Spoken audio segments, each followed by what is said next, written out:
Open the Airbnb app or head to Airbnb.com and sign in. Now tap your profile icon, choose hosting, and select create a new listing or list your space. You'll be guided through the listing flow to get started. Now next, describe your place, choose your property type, enter how many guests you can host, and write a catchy title and clear description. Upload a high quality photos that showcase every room and highlight unique features like a cozy fireplace or a great view. Now, set your price and availability, pick a nightly rate, and you can enable smart pricing if you like. Choose your booking settings, instant book, or request to book, and block any dates you can't host. Review your house rules, add amenities, and preview how your listing appears to guests.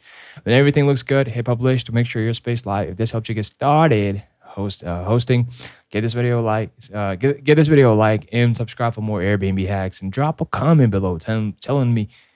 Okay, I can't talk. I'm saying telling me what you will name your listing. Until then, guys, I catch you in the next video, and yeah, peace out.